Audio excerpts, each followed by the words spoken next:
Serial की शुरुआत धमाकेदार मोड से होती है। यहाँ आप देखेंगे कि अब सिर्फ दादू ही नहीं, बल्कि वेद की जान पर भी खतरा मंडराने लगता है। सरोजा मौका पाकर वहां से निकल जाती है और सड़क पर खड़े एक बाइक सवार से फोन लेकर तुरंत वेद को कॉल करती है।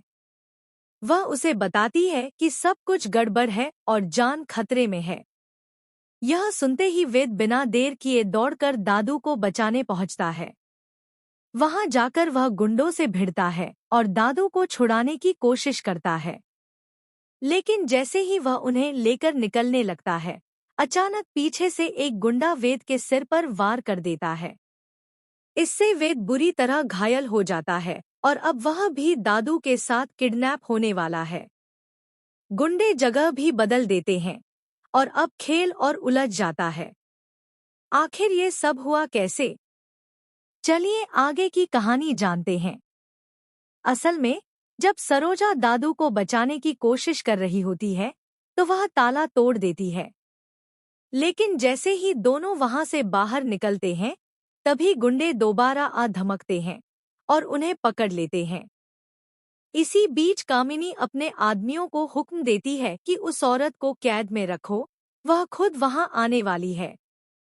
उधर दादी से मिलने पहुंचती है सरू और दादी उसे बताती है कि दादू गंभीर खतरे में है। अब सिर्फ एक दिन और उन्हें बंधक बनाकर रखा जाना है, उसके बाद सरू को घर छोड़ना पड़ेगा।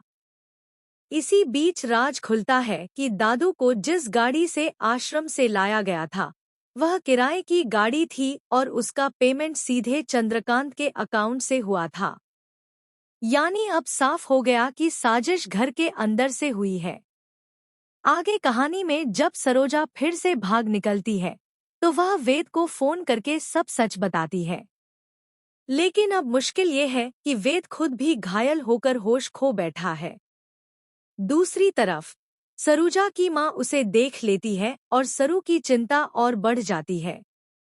माँ की आवाज वह सुन तो लेती है, लेकिन मुंह पर कपड़ा बंधा होने के कारण साफ समझ नहीं पाती।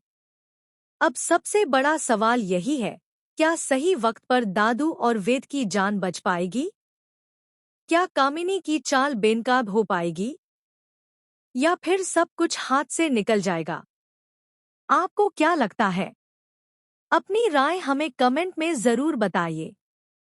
और हाँ, आने वाले ट्विस्ट से जुड़े हर अपडेट के लिए हमारे चैनल को सब्सक्राइब करना न भूलें।